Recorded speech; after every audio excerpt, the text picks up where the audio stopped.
Bienvenue sur la plateforme Mangrove Petite Enfance. Faisons ensemble un bref survol des principales informations que vous y trouverez. Utilisez l'adresse courriel ou le code utilisateur qui vous a été transmis par votre administration pour vous connecter à la plateforme. En arrivant dans Mangrove, vous voyez les enfants de votre service de garde. Notez que pour cette démonstration, il est possible que la disposition soit légèrement différente si vous utilisez une tablette ou votre téléphone. Dans la barre de navigation du haut, vous trouverez le point d'interrogation. C'est votre centre de référence. Vous y trouverez les dernières nouveautés de Mangrove.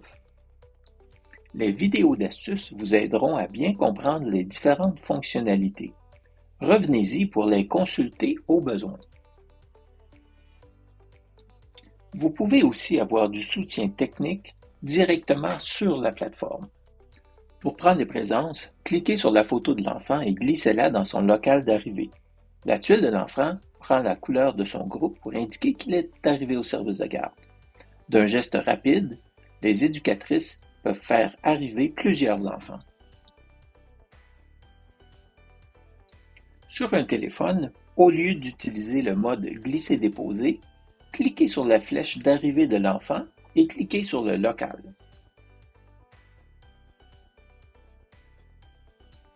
Cliquez sur le menu principal de Mangrove dans le coin supérieur gauche. Affichons les locaux. On voit que nous avons actuellement 9 amis dans la cour des petits. On peut aussi afficher les groupes du service de garde. Avec Mangrove, il est possible de savoir en tout temps où sont nos enfants.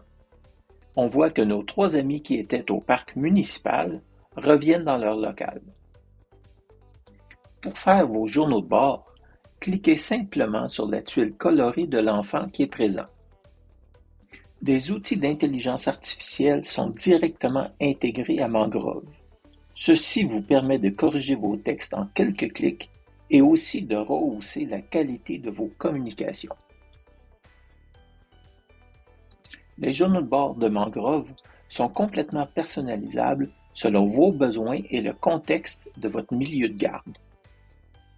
Regardons le dossier d'Alice. On clique sur le pictogramme de dossier.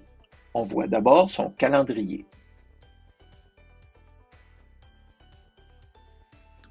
Le deuxième pictogramme, ce sont ses informations générales. Par la suite, ses allergies et restrictions alimentaires et médicales. On peut voir ici ses répondants, dont ses parents qui ont accès à Mangrove, et les personnes autorisées à venir chercher l'enfant au service de garde et à contacter en cas d'urgence. Ici, ce sont ses rapports d'accident. Commençons à rédiger un nouveau rapport. C'est un accident, une égratignure, lors d'une chute, de sa hauteur, sur du gravier. Une petite égratignure au menton. Les rapports s'adaptent automatiquement au type d'accident à documenter. Ce pictogramme représente le dossier éducatif. Vous y trouverez les portraits. Les premières sections, qui sont optionnelles, vous guideront à rédiger un portrait complet et révélateur pour le parent. Vous documentez les 4 domaines du développement. Vous avez accès directement à vos observations et aux portraits précédents. Mangrove met à votre disposition des grilles du suivi du développement. Notez que le parent peut aussi utiliser ces grilles et participer au suivi du développement de son enfant. Vous pouvez conserver des notes personnelles au dossier de l'enfant. Le parent n'y a pas accès. J'attire votre attention sur la bulle de messagerie instantanée. C'est votre lien de communication privilégié avec les parents. Ça fonctionne comme Messenger de Facebook, à la différence que c'est complètement privé et exclusif à votre service de garde. Et vous pouvez envoyer un message à plusieurs parents en même temps. En terminant, rappelez-vous que votre centre d'aide et de référence est sous le point d'interrogation. Vous y trouverez toutes les vidéos d'astuces qui vous feront découvrir les autres fonctionnalités qui complètent l'offre de Mangrove Petite Enfance.